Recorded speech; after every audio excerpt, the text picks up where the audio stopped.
I'd like to call this meeting to order. Would you all please rise for the Pledge of Allegiance? I pledge allegiance to the flag of the United States of America and to the republic for which it stands, one nation, under God, indivisible, with liberty and justice for all. Thank you. The first item on our reorganization agenda is to nominate a board chair. I'd like to open the floor for any nominations. I'll nominate Eric M. Okay. Do we have any other nominations? All right.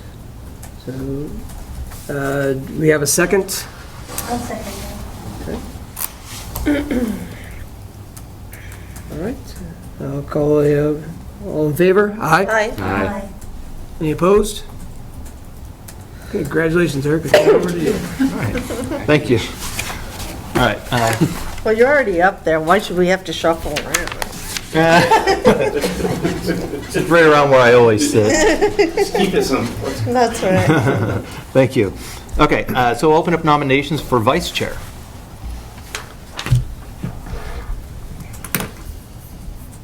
I'd nominate Lisa, if you want. I'll second it. Any other nominations for vice chair? Okay, all those in favor? Any opposed? All right, congratulations, Lisa, on vice chair. And for clerk? I'll nominate Tim. Well, I was going to say, I think we should nominate Colin because he's not here. But I'm good with Tim. Any other nominations for clerk? Okay, all those in favor, please say aye. Aye. Aye. Any opposed? All right. Congratulations, Tim. It's unanimous. Set regular meeting schedule, which is the first Tuesday. I assume we'd probably keep it the same. So moved. Motion by Lisa, first Tuesday of the month. All those in favor, please say aye. Aye. That is unanimous. Motion carries. Set date of annual board retreat.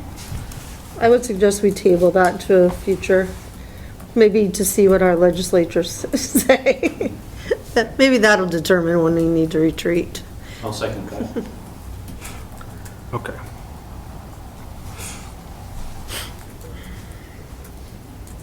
All right. All right, so we'll table that for a future agenda item.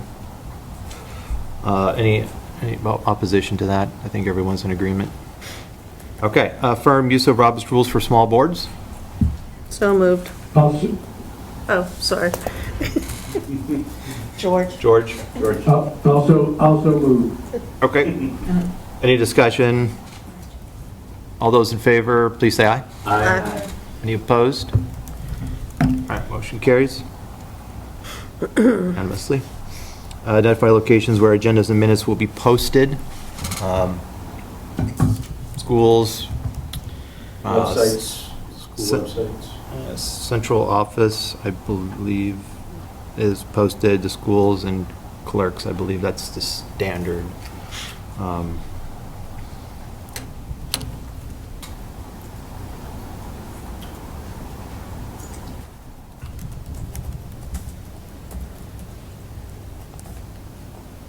Okay, anyone want to put that in a motion? Posting at local schools, website, town clerks, and central office. Yep. Okay, all those in favor? Say aye. Aye. All right, motion unanimously. Firm choice of attorney. I'll move that we keep Chris Leopold. Okay, motion by Lisa to continue using Chris Leopold as our attorney. Any discussion? Okay, all those in favor, please say aye. Aye. Motion carries unanimously. Identify media sources. Rutland Herald. Nope. I believe Rutland Herald, and I think that's the only one. Lake. Yeah, Lakeside or lake area. Yeah, Can't we're remember good. the exact name of it. Lake Region News? Lake Region, It's a I free think. paper. Yeah. But it's not a paper anymore. It's only online. No, it's still, you can still get it. I get it. Oh, Yeah. Yeah, I you thought get that- it at like, I thought we discussed it at our last meeting. oh, gas stores and places like that have it. Yeah. They just don't mail it to everybody anymore. Yeah. Oh, I didn't know it was. Yeah, it used to be in the mailbox. But they do are like a lot of the stuff, so. Okay. So you said it was the Lakeside News, I think. Lakeside News. We'll We- go we- with that. That's pretty close. Lakeside. Okay. Do you include PEG TV as a news source?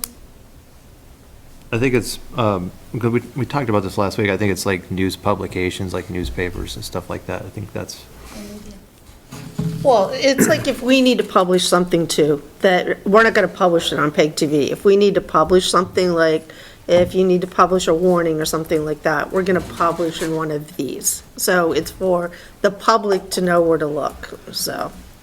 all right, so I have Rutland Herald and Lakeside News. Did someone make a motion to that? Yeah, we did. Okay. All those in favor, please say aye. Aye. Aye. Any opposed? Motion carries unanimously. Identify GRCSU treasurer. So this is, the board has to appoint a treasurer. In the past, we've had Patty Kulig, but it's up to the board as to who they want to appoint. I would make a motion to continue with Patty Kulik. Okay. Any discussion? My question, she's been the treasurer for as long as I can remember. Yes. What does she do? Yeah, that's what I'm wondering. What is the treasurer needed for? Sign warrants. Signs checks, Checks. Oh, signs warrants. okay. She signs, I thought that's what the chair did, review No, so warrants. there, all the checks have to go out, so when the treasurer is not available, then I have to sign, but all the checks that go out are paid for through the SU, have to go through the treasurer and have to be signed off on. Oh. She's an approved signer by our bank. So she comes in here and does it? Or, To be honest, I don't know the process of who comes in. Because- I have not seen, is she really, she gets paid, so is she our employee? yeah, so she receives a stipend for signing checks, so. So, I assume it's a similar process for like Wells Springs where yes. we, you know, our treasurer is nominated and voted on from the floor at our Yeah, annual so is meeting. everybody's, except this. And, you know, she'll go and she'll sign the checks and review the warrants at the same time to make sure the checks match the warrants. That's basically kind of what the treasurer does, Yeah, from my understanding. We don't have, to your point, we don't have that position in Quarry Valley. Yeah, we do. We voted from the floor, yeah. Yes. We voted Okay. yeah. Okay. And Patty was treasurer, but then we Yeah. made a switch this year, so. Okay, Yeah. I thought, all right. I was thinking we I mean, did the it's, clerk. like I said, it's the board's decision as Yeah. to Yeah, who you want to appoint. That's really, you know, so I'm fine with that this year, whatever I you want just, to. My motion stands. Oh, yeah, of course. Okay, all those in favor for Aye. Patty Kulig? Aye. Any opposed? All right, motion carries unanimously. Authorize administration to request and expend available grant funds from the Agency of Education as well as state and federal funds. so moved. Motion by Lisa. Any discussion? All those in favor? Aye. Aye. Any opposed? Unanimous. Authorize the board chair to sign director's orders and other documents on behalf of the board as necessary. So moved. Any discussion? Okay, all those in favor? Aye. Aye. Any opposed? All right, that's unanimous. Okay, on to approval of the agenda. I'll make a motion to approve the agenda Motion by Eric, for February 3rd, 2026.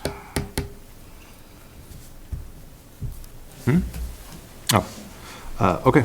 Motion by Eric to approve the agenda. All those in favor? Aye. Aye. Any opposed? Motion carries unanimously. Okay, on to local senators and Act 73 discussion, I guess. So, welcome. Hi. Thank you. Are we expecting anyone else as far? I had understood, but I could have it totally wrong. I haven't talked to him in over a week, that Senator Weeks was going to be able to participate. But Yeah. somebody may have some other information. Mine would really be a benefit because, anyhow, Dave Bosch, Rutland 2, most of you folks know me, I think, by now.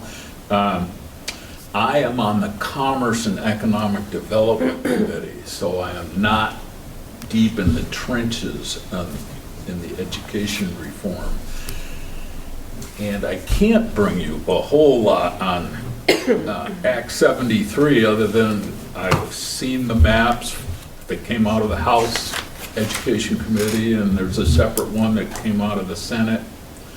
I don't know where we're headed with that. However, our committee has responsibilities for commerce, therefore we have workforce management, therefore we have governance of the career technical education centers is under our bailiwick, and we have had testimony several times now from the Agency of Education, Secretary Saunders and others, and folks on both sides, as they are looking, the proposal is to streamline that and create one statewide education services agency just to oversee the CTEs. We also have responsibilities to look into and do what we can to streamline and improve adult education, not just through the CTEs, but CCB and however else. The push with CTE creating this an educational services agency is to do things like standardize some of the graduation requirements. That's in response to things that we heard from one of the CTE directors, where some of their students from sending schools in what should have been their senior year were told by their sending school that the academic stuff they were getting at the CTE wasn't going to meet that district's requirements for graduation. And needless to say, that puts those students in a very difficult position. So in response to things like that, they want to standardize those kinds of things. They want to standardize and without getting too far into the weeds, they want to make it easier for people in the trades to take up teaching the trades. And that would probably mean changes in licensure or adjustments to the licensing process and things of that sort. It is preliminary at this time. This past Friday was crossover day, and if it isn't going to pass out of the House or the Senate to go to the other body, by then it isn't going to happen, and that one didn't get through the hoops, but there's a lot more work to be done on that. There has been a lot of resistance expressed in that since the overall Act 73 reform seems to be headed toward, and I use the word seems advisedly, toward a concept of a more regional high school, that it has CTE embedded in it. Why are we wasting the time and energy to do this intermediate step, or which they assume would be an intermediate step of creating this ESA, this Educational Services Agency? So there's been pushback of all of that. We as a committee have asked the Secretary of AOE to, give us some timelines. We know that the Joint Fiscal Office is addressing costs versus potential cost savings that this might generate, because we really do want to see the bottom line. The whole thing is to, well, not the whole thing, but we need to make it affordable. Another thing that this is attempting to tackle, this ESA concept, we saw a very interesting graphic of the existing CTEs and how many of their programs are waitlisted and at capacity, and how many, you know. Then the situation is that Stafford in Rutland has some of the highest numbers of filled programs and waitlisted programs. And speaking from experience, I had one son who ended up in his second choice and didn't get to his first choice until his senior year. And same thing with Burlington. Rutland is either one or two with Burlington. I mean, Stafford and the Burlington CTE are running neck and neck in terms of the numbers of programs that are maxed out, can't take on anybody new, they have wait lists and all that.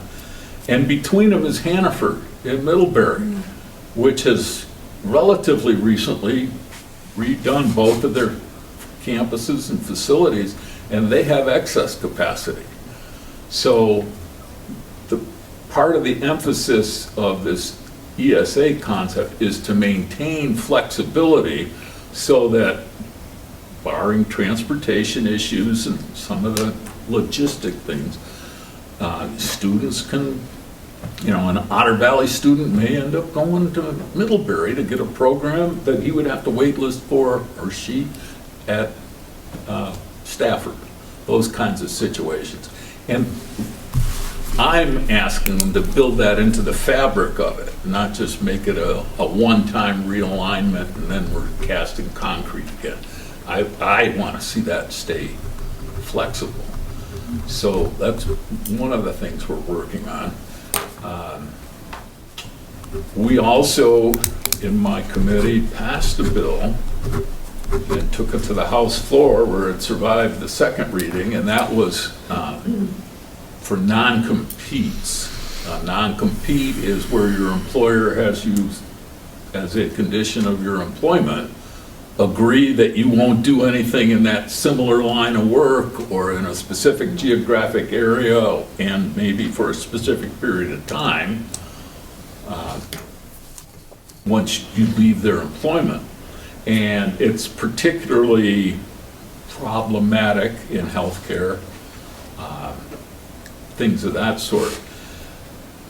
But to avoid conflict with existing law, we specifically included an exemption for teachers because their contract language is already pretty firmly in statute that without just cause, they can't leave a contract and go to a different public school district in the same school year.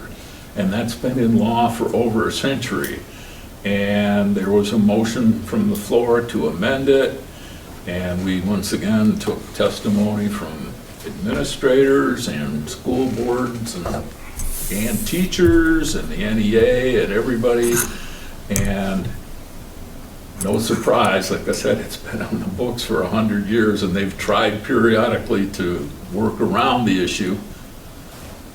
The amendment died, and because the amendment couldn't be passed, we had to take the whole bill off. So even healthcare workers aren't getting any resolution to that issue now, because that's how the lawmaking process works.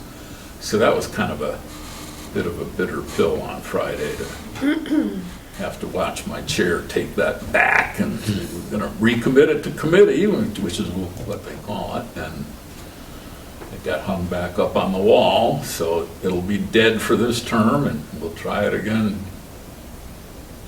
next time, at least the Commerce Committee next time. So that was a rather unfortunate, but particularly since it's been an issue for 100 years, you know, why do we have to drag everything else down with it too? But that's my own bias with regard to that. I'm not sure what else I may be able to add to your discussion tonight or to inform you on. Did anyone have any questions? I mean, What are the programs that are maxed out that you see in Burlington and Rutland? Or Well- that the secretary speaks about? There's the auto mechanics program. I think, I didn't see an official list. We just saw whole numbers, Sure. blobs of color. I'm pretty sure that all the construction trades are in Stafford.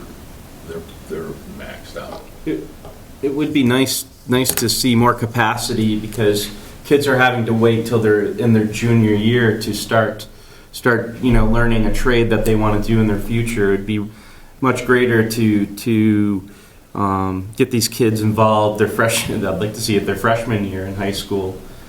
I'm sorry, that is something I failed to mention. Part of the goal of the ESA is to start actually in middle school and making kids aware of the CTE process and what's available in their area so they can start focusing. And yeah, the capacity issue is clearly something that. I mean, it would be ideal too for kids to be able to do their trade schooling all as well as, going to physics in the afternoon and a machinist program, going back and forth so that they're able to get those courses that would help them going, if they were to go to engineering school. There is a program called dual enrollment. Many of you are probably familiar with it. The testimony we got on the number of kids who are in CTE and also dual enrolled is, to me, it was very surprising and refreshing to see that kids are doing both. If I could relate a personal anecdote to that, just to show you we are making some success. I announced the home football games from Mill River.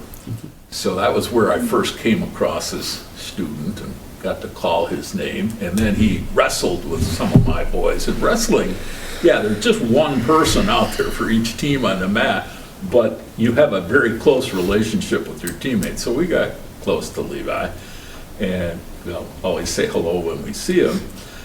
And I called my local plumber when I need him. I've been using the same local plumber for, well, as long as we've lived here, 30-some years now. And Levi showed up as the number 2 guy, the guy carrying the tool bag and the bucket with the big pieces and stuff like that. And he was a student at Stafford at the time, and he was in this internship, work and learn program. And after a couple of visits like that, the next time I called, he was the lead, and there was another younger guy behind him. And just 2 days before Christmas this year, we had a water problem in the kitchen, and they were able to send somebody right out. And sure enough, it's Levi with an assistant, and they got it fixed in good order. But of course, got talking because, like I say, I've known Levi for 10 years. And he says, yeah, I just got married, Mr. Bosch, and we bought a house just down the road from you. And that's what we're after, is getting kids into a good paying, successful career and keeping them in the area. And, that just warmed the cockles in my heart. So just wanted to share, we are seeing some success stories. It isn't all youth flight and stuff like that. Like you might be reading in the paper elsewhere.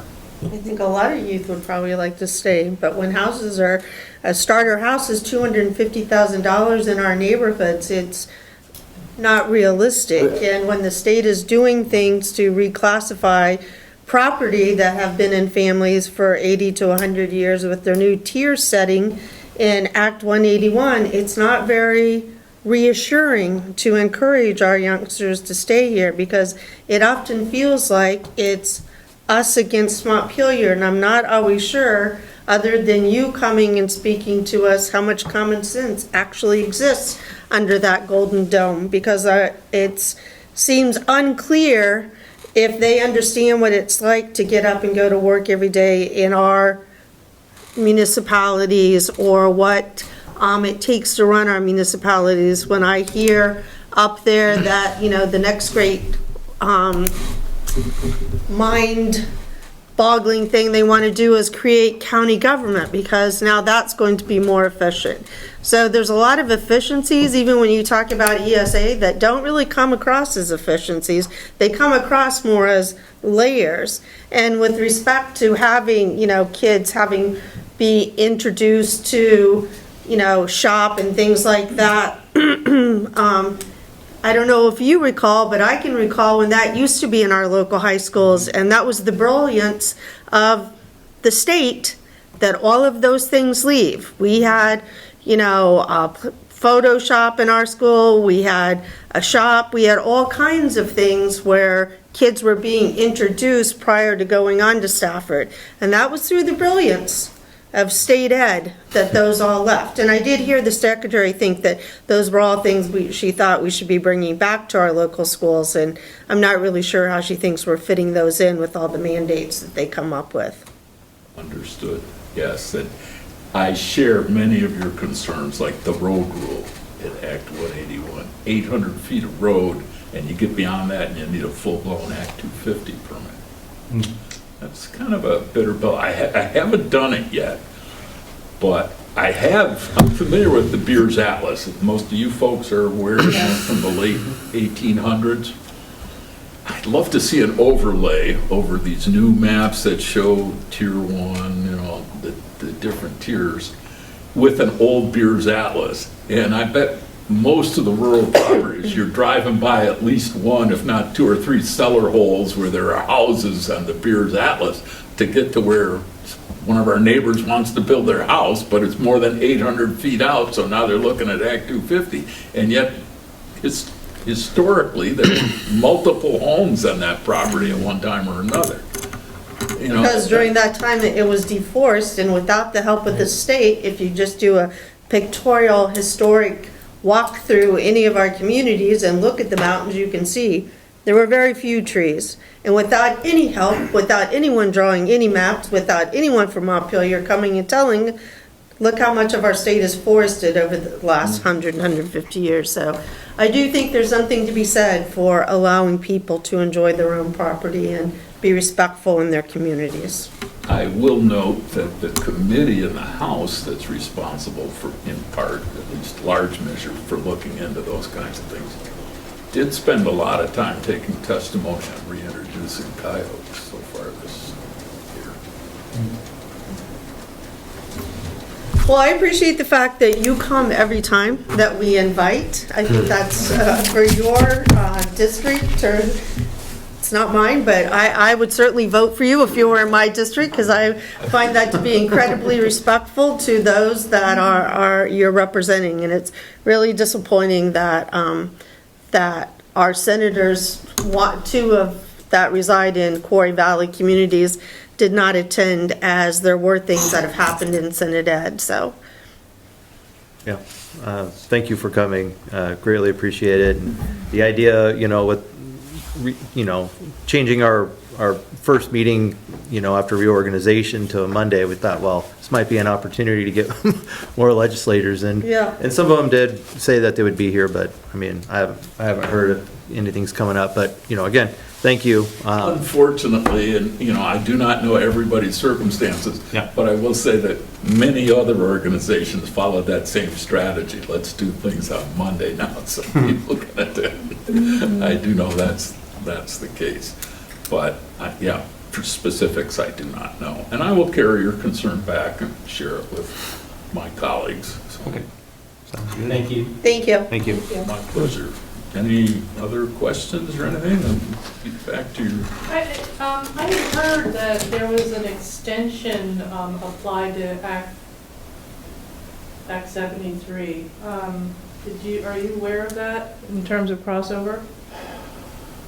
Because apparently they weren't ready. Well, education doesn't fall under crossover, though, does it? You don't have to cross over This is with, something that was said on the It being radio. a big, one of the big money bills, I don't think the same crossover deadlines apply.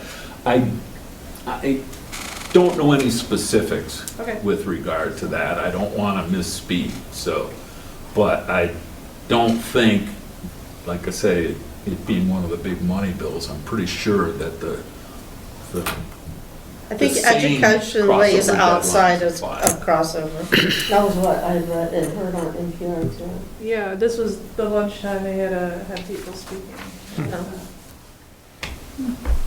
Thank you for putting up with me, and thank you for, No, thank you.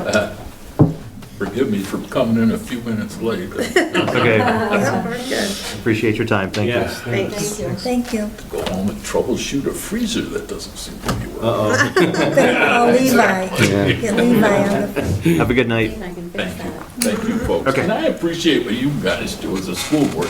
I sit on the board for a small private school, and yeah, I can relate. We don't have nearly the same issues, and particularly not unfunded mandates and mandates of another sort. And I will say that the issue came up, or an issue came up in my committee, and the matter ended up getting not taken up because it was viewed and discussed as an unfunded mandate on our schools. So, yeah, That's great. come on. We held the line. Take care. Thank you. Appreciate Good it. night. Okay, on to general public comment. Is anyone online who wishes to speak tonight? Laura?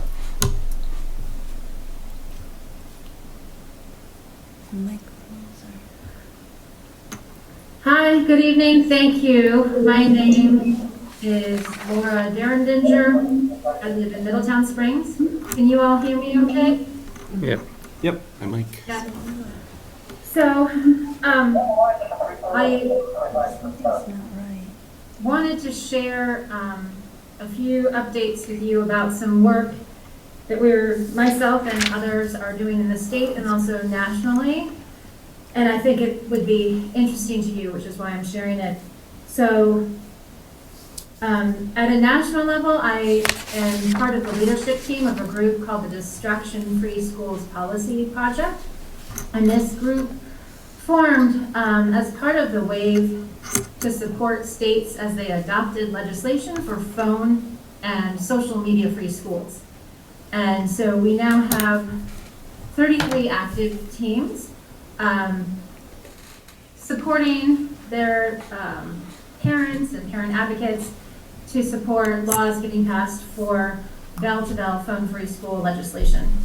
Now that I think over 20 states have passed an explicit bell-to-bell phone-free policy, the legislation that we're working on this year relates to the technology that we use in schools related to computers and the safety around that. So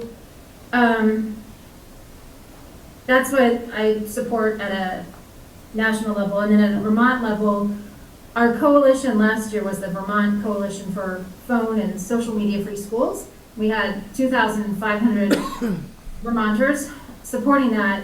This year, because that legislation passed, we have changed our focus.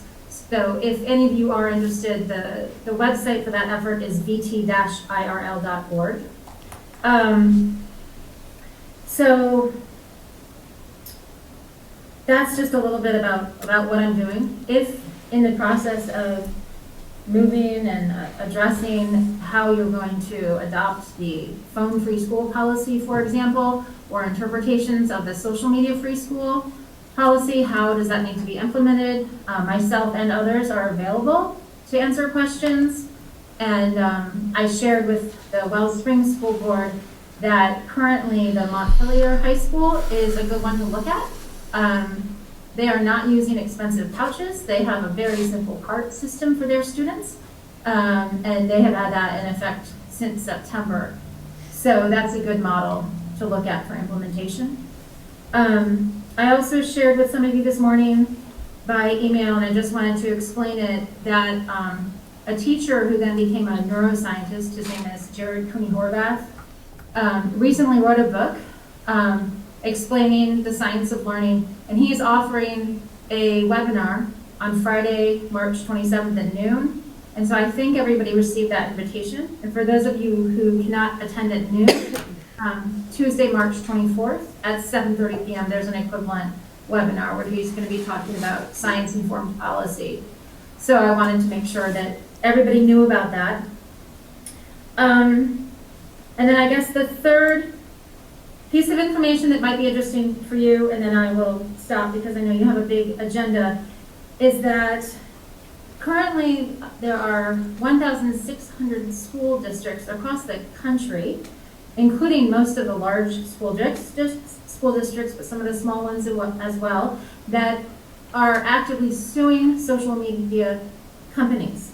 The first school district to launch a lawsuit of this sort, suing, so Facebook, Snapchat, YouTube, the first school district to do this in, I believe, 2023 was the Seattle School District. So this has expanded now to 1,600 school districts.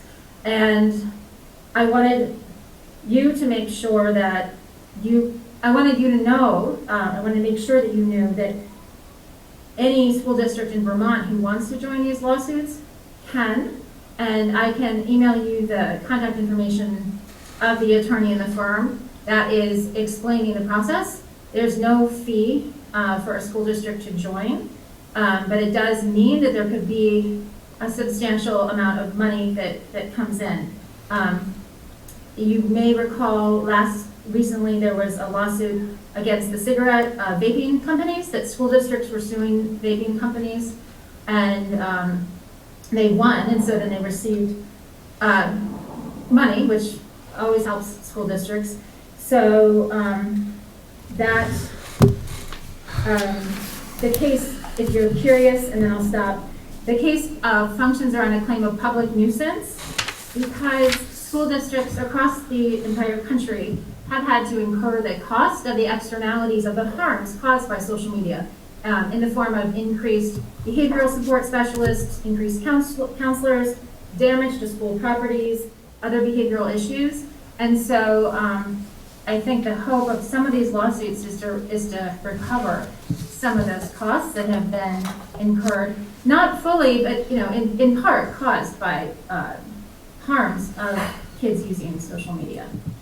So I will make sure I email that information to you so that you can look at that and consider that, and you can reach out. I have no financial interest myself in this. I am simply passing this along, and voila, I will leave it at that. Thank you very much. School districts or the state sued. Thank you, Laura. Mike?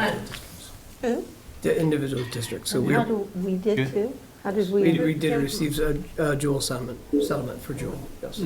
Mike, go ahead. Okay. Evening all. I'm the representative to Stafford from Quarry Valley. Do you want me to give you an update? Sure. Yeah. Okay. I'm going to give you two numbers. The second number, there'll be two numbers. And I'm going to give you categories. For example, auto body. There's a capacity of 14. I have a report here in front of me that was produced on the 6th of March. We had a meeting on the 11th, and there was an update, but they didn't update this report, so it's a little bit behind, but once you see what I give you for numbers, you'll understand, and I'll explain a little bit at the end. So for example, auto body program, there's 14 for capacity, and there's 11 placed. Auto body 2, there's 7 and 7. Automotive technology, 10 and 10. Automotive technology year 2, 6 and 6. Construction technology, 10 and 5. Construction technology year 2, 4 and 4. Cosmetology, 14 and 14. Cosmetology 2, 14 and 13. Culinary, 13, 13. Culinary 2, 6 and 6. Digital arts, 9 and 9. Digital arts 2, 10 and 10. Education and human services, 10 and 10. Educational services 2, 7 and 7. Electrical and plumbing, 18, 18. Electrical and plumbing 2, 14, 14. Engineering 1, 16 and 5. Engineering 2, 4 and 4, Health Careers 14, 14, Health Careers 2, 14, 14, Natural Resources and Forestry, Year 1, 9 and 9, Year 2, 5 and 5, Public Safety and Criminal Justice, 10 and 10, Public Safety and Criminal Justice, 6 and 6, Tech Exploration, 16 and 14, Metal and Welding Fabrication, 18 and 18, Welding 2, 10 and 10. So I know you're all keeping track of those numbers. So there's a capacity at Stafford for 288 positions. Based on what I just told you, 266 of them are filled, but in our meeting we were told that we are up to 286. So there were 2 seats that weren't filled yet. So Stafford is running at maximum capacity. Eric had a question about capacity, I think, there, so hopefully that addresses that. Yep, thank you. There's a couple of new programs that they're looking at taking on, but those aren't announced yet. The issue as far as, well, I think Eric brought up something to the effect, it would be nice to be able to take math in the morning and machining in the afternoon, or something to that effect. Is that close to correct? That is correct, yes. Okay. They have upgraded their programs at Stafford, and math and English are primarily, and science are part of that upgrade. That's great. So if you are in an engineering program, and I know the engineering teacher personally, you're going to get a lot more math than you used to get. It's going to be a higher capacity, a higher achievement requirement. So Stafford is really working at its capacity as far as Rutland goes. The other 2 that were mentioned, both for Middlebury and for Burlington, I'm not exactly sure. I know that there may be a couple from Otter Valley that go to Middlebury, but the majority of the kids in our county come to Stafford. There are a number of kids in all those categories that would like to come in and are on the waiting list, but are not eligible to come in because we don't have the capacity yet. So, going back to what Representative Bausch talked about, if you want to increase the capacity at a Stafford or Stafford-like school, then you need to find ways to fund them. A lot of these programs at Stafford are funded through grants, and they're funded through grants by businesses that have an interest in them. For example, machine technology, there's a high emphasis of help and a high degree of financial help from General Electric. Obviously, they're looking to be able to bring new employees in who have a good base in the work that they do.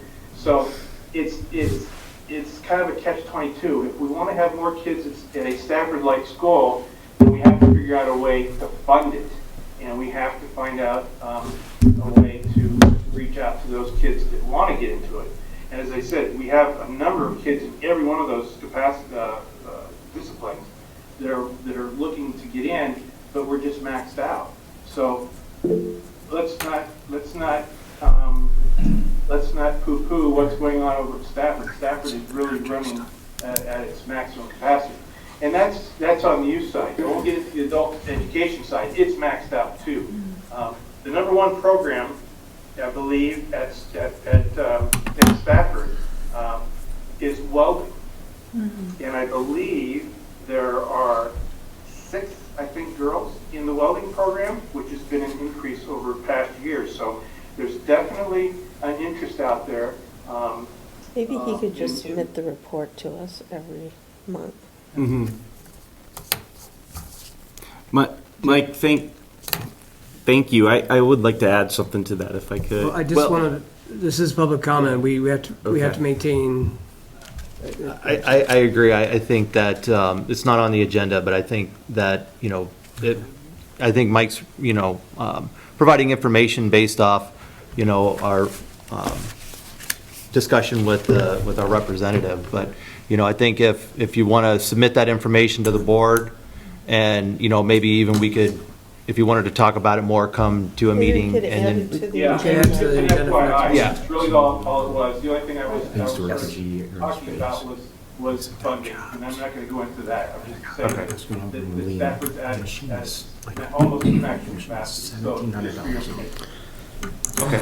Well, thanks, Mike, for your comments. I appreciate it. So, Could we add it to like every other month as an agenda item for him to just provide us an update, since it is in the legislature and it is a big piece of the way they're looking at Well- 73? yeah, when we get to the end of the agenda, we could talk about that more, if that's all right. If you want, can I just add something to that? We don't meet every month, we only meet quarterly, so I don't really have information okay. that I can pass along on a monthly basis.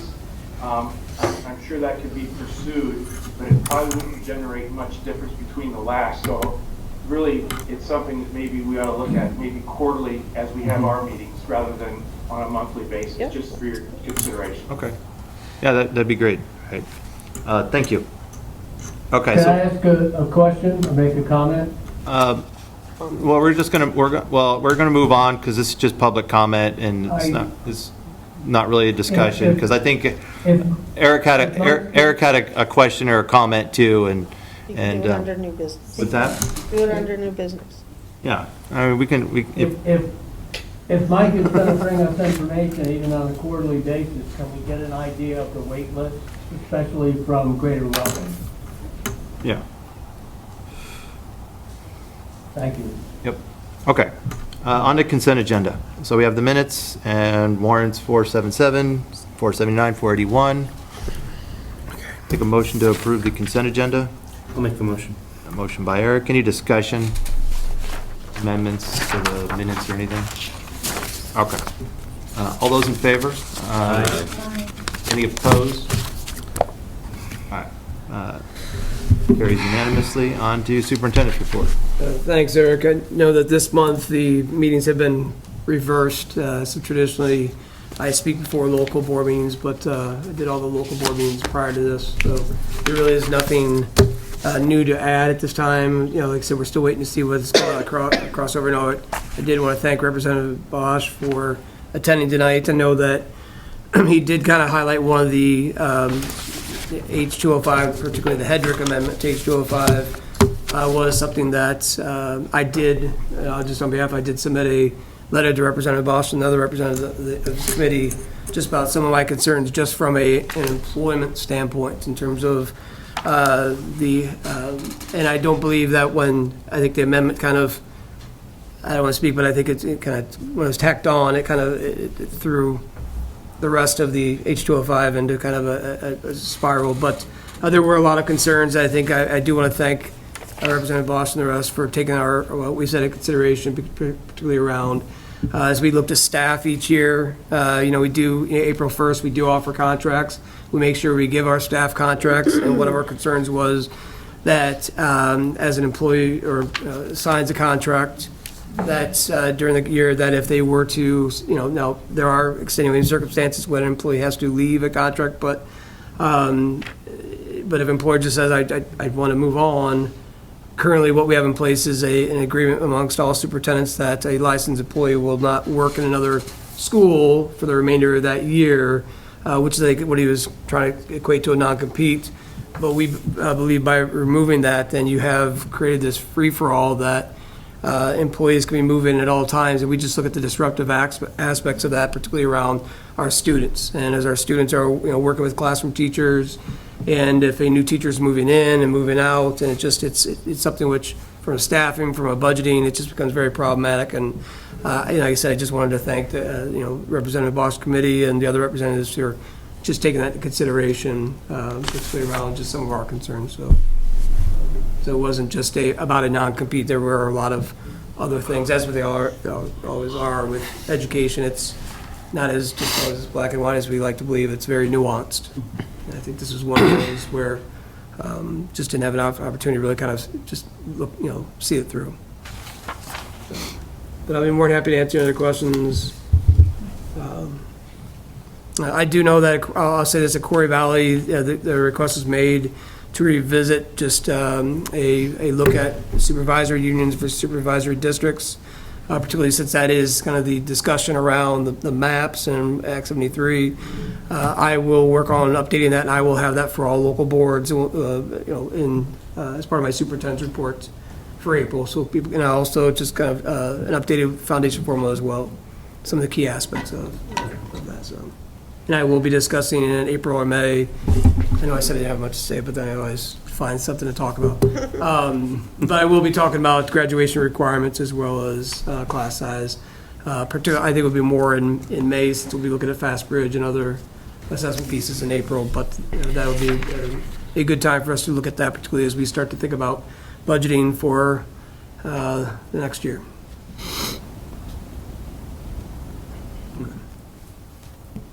Any questions? I just had a question. I see the budget communication plan. Have you gathered feedback from the? We will be sending out a survey end of this month. Okay. That's what traditionally we'll do, is just, last year we sent out a survey, we didn't get many respondents. And I will say that, I thank everyone who did give us, we put a lot of information on our website. We tried to be as informative as possible.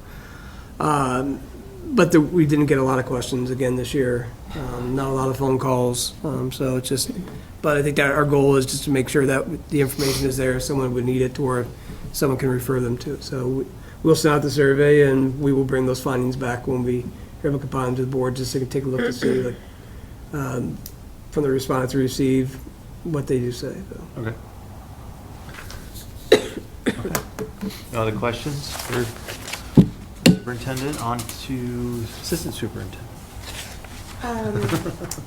We have opened up our spring state testing window, the VitCap summative, and I just wanted to publicly thank all of the school test coordinators. There was a technical glitch in the system that meant that after they had already rostered and set up their test sessions and accommodations for students in the system for this year, that the day before the test window opened, they had to go back through and manually verify the accuracy of all that information again, including our tech department. So I just appreciate their extra effort to make sure that everything was set and ready to go for their schools for testing, which they did, and got everybody launched and ready to go on day one. So schools are working through those schedules and conducting assessments. And just prior to the start of this year's testing, the state released last year's testing data publicly in the annual snapshot. So next month, when we bring all the data here for you, we'll be able to include that information as well. And as part of that conversation, the agency has also released an updated schedule for us for data reporting. And the goal of that data reporting timeline and the shifts in it is to try to move that timeline up for next year and for future sessions. So, and we have advocated to the new secretary for some time that having our last year's data almost a full year later when we start testing, we've had it again. Our teachers, our principals, our schools have had this data. We've had this data for months and months and months and months. So we have been working with it, but to not be able to report it to our boards and to share it publicly, creates that dichotomy and a sort of like just a lag in information sharing and transparency that means that by the time we share it with you, it's such old news that, for us, we've moved on. We don't even want to talk about it anymore. We're like a year beyond that already. But it's news to you and to the general public, which is so bizarre for us to be talking about last year's news. And so we've shared how problematic that is, and they're responding. The agency is really trying to respond and move up that timeline. And in order to do that, we have some new reporting deadlines that we're going to have to meet. So the superintendent and myself have been working with our central office team and our tech department and preparing to, and we've talked to our admin team as well about what the new reporting timeline will look like this spring for our schools. It will just mean doing some things differently for our front offices in our school buildings, and kind of all the back end data that we have to turn in for state reporting, which just changes our workflow a little bit on the annual calendar. But the fingers crossed hope for that is that the payoff will be that the reporting calendar publicly will shift for next year into a cycle that is more responsive and makes more sense for us to be able to share things publicly.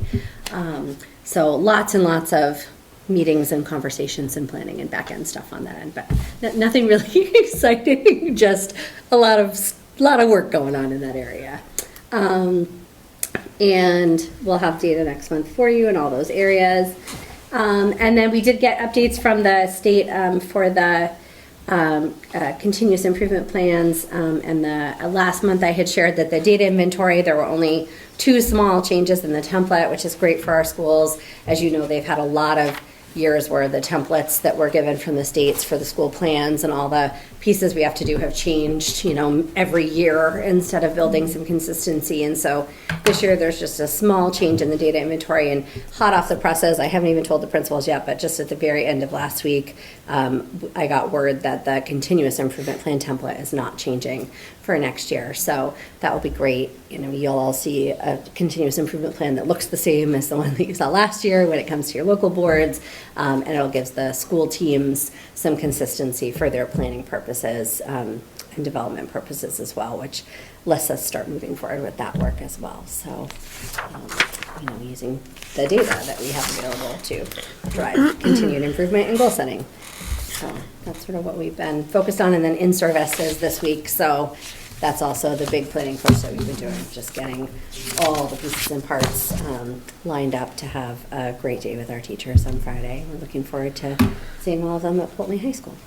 Okay, thank you. Any questions? Go ahead, Eric. I got a question for you, and it doesn't really probably fit into what you just explained to us, and maybe you or Chris can answer. Maybe you have to go back and figure it out. But I was just wondering, we hired a curriculum coordinator last year, and I would just like a update on the work that position is providing the SU, and kind of see, let the taxpayers know that the money we're spending on that position is providing good things for our districts and our SU.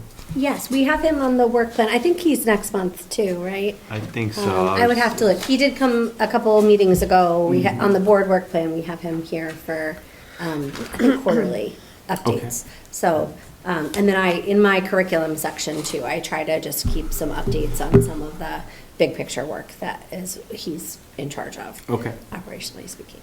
Good. Thank you. Yep. I think it's great that the data will be given out sooner rather than later, because what's the sense of having it, Yeah. I mean, you would use it, of course, right, as you plan, but just to inform the public and the boards, of course. It's good. Yeah, it is. It's just such a disconnect to be talking about information that we've already been working with for a year. Yeah.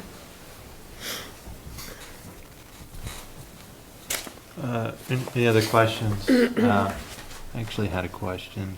I actually have a couple questions for you. So on the bottom and other, it says participation in AOE strategic plan development, after request. Is that like the first time they've done that, or?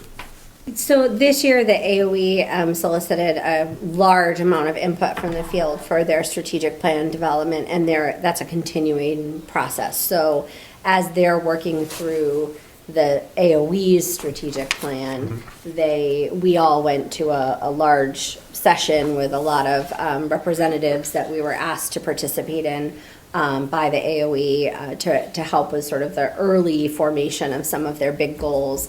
And now as they're working through different subcategories of goal development, they're reaching out to specific stakeholder groups for additional input, feedback, and involvement in the refinement of their strategic plan at the state level. So when they ask for things, participation, input, surveys, feedback, come to a meeting, whatever, to help with whatever part of the goal work they're doing, then we try to be supportive.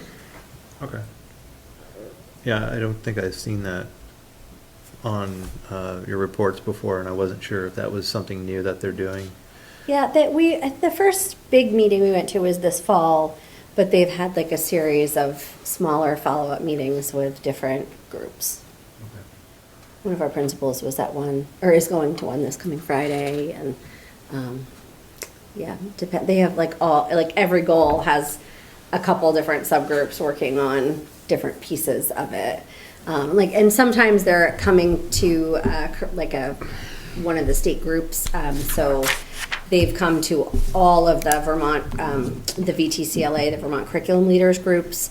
This year, all of our meetings, there have been representatives from the agency who have been at those meetings, and they have been running sessions with us at the curriculum leader group meetings, having conversations about the work of the strategic plan right there at our state level meetings. I'm sure they've done it at the superintendent's meetings too. So like sometimes they're coming to our meetings, sometimes they're interacting with us in different ways.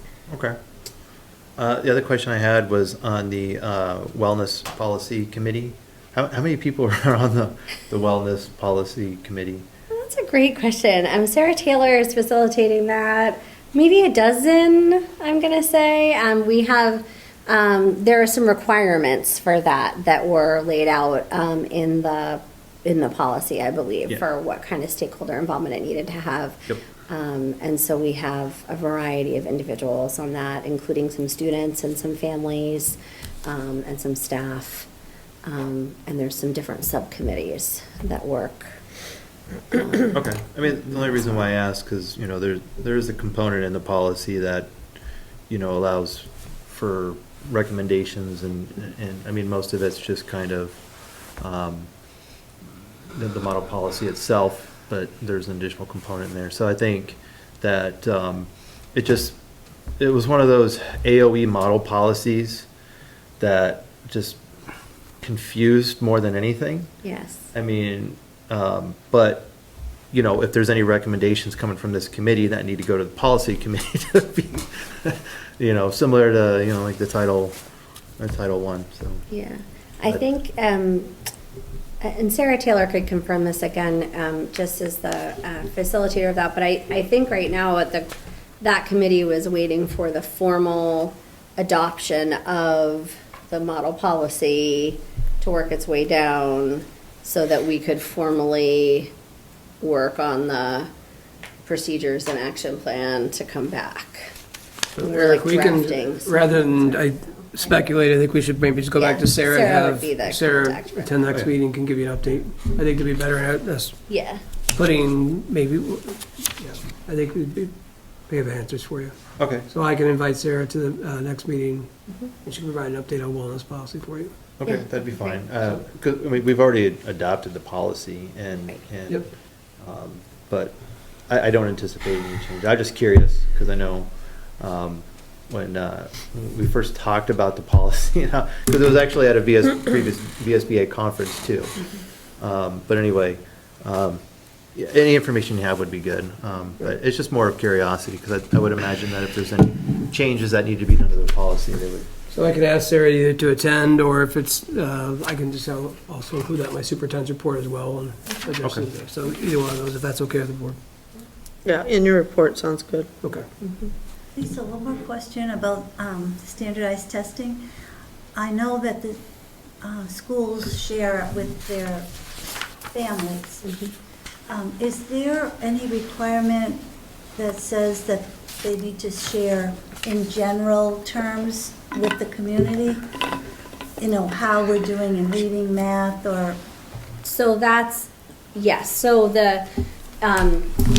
we share the individual student report with families in the fall, and we are allowed to do that even while the larger scale data is embargoed. We can share the individual student results with their family as soon as they're available to send home. And we usually do that in the fall conferences, and families will share them and explain them to families and make sure if they have not gotten them before that they get them then and can have a chance to interpret them. And then under our SS State Plan, which is the Every Student Succeeds Act state plan, the federal plan, every state has to determine how schools are going to publicly share their state test data with the public. And in Vermont, the way that that has been determined is through the annual snapshot tool. And so the state has developed the formal reporting tool and assumed responsibility for the public reporting of the state test data to the public.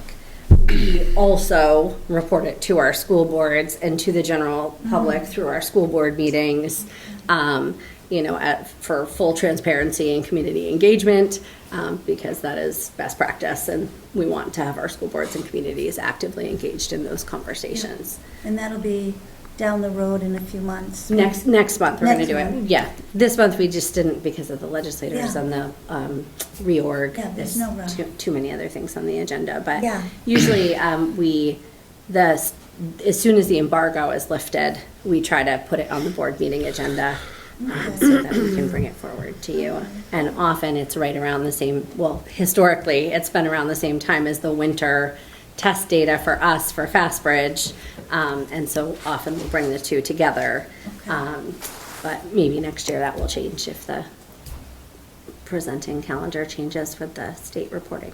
And where's this annual snapshot? That's at the AOE website? It's online. It's got its own website. It's the Vermont Annual Snapshot, and I'll include a link and everything in the presentation next month so that it's right in there for everybody and information on how to access it. Okay, great, thank you. No other questions? We'll move on to personnel. This is all informational. Eric, we do have professional staff. It doesn't, we do need a motion for professional Okay. staff. There's a list.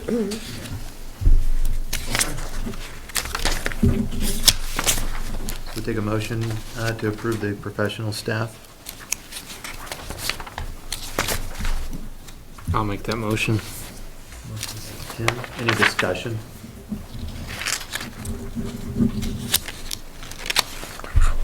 All those in favor, please say aye. Aye. Aye. Any opposed? That's unanimous. On to finance, any question on the monthly reports? Eric, we do have a resignation we do need. Oh. Sorry, there's a professional probationary non-renewal that we just need. Oh, we need a motion for that? Yes.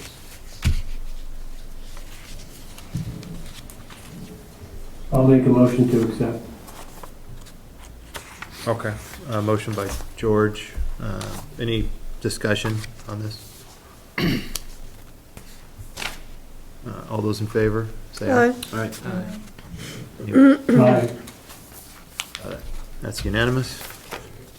Okay. Okay, back to monthly reports. Any questions on the finance? Okay.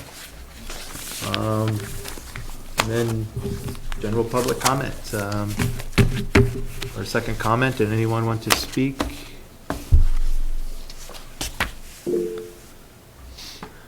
Amanda? Hi, I was just wondering if we had to do anything with communication committee for reorganization, or if that just remains as it is.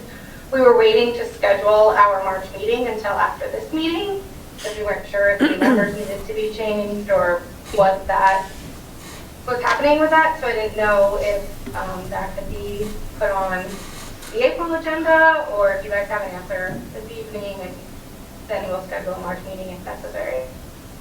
Okay. I would imagine that it's status quo unless we change it, but probably be a good idea to put it on the agenda anyway.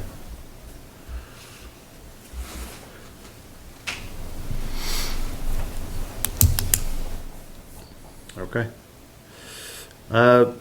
Next meeting and future agenda items. I think we have plenty of stuff on the agenda, but for next month. But if anyone had any suggestions or want to add anything to the agenda, Discussion around the communications committee. okay. I think we need to start thinking about budgeting it already. I know we just passed budgets, and thank you to our communities. But at Quarry Valley, we had discussed that we're going to start looking at budgets prior to, you get to December and everybody goes, oh geez, we should have done this, or talked about this, and you're a day late and $1 short. That we need to start doing that the same here, because such a huge number is passed on to our local districts that we're already starting with. One of the things we talked about here before didn't really get off the ground, and maybe it is at least one starting part when we're talking about a certain level of coming together, consolidation, is the custodial staff again, and how we look at that if we're bringing custodial staff to the SU. We spoke about that once before, and what that would look like and how that could benefit the SU, particularly during the summer when substantial projects need to be done. Or if you have, places where it's difficult that people, for whatever reason, have a custodian out or something due to injury or whatever that is, and look about bringing that to the SU, and if there are any cost-saving measures there.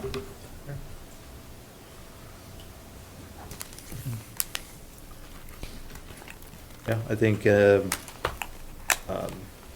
probably not a bad idea, considering any shared services could potentially benefit all the SU.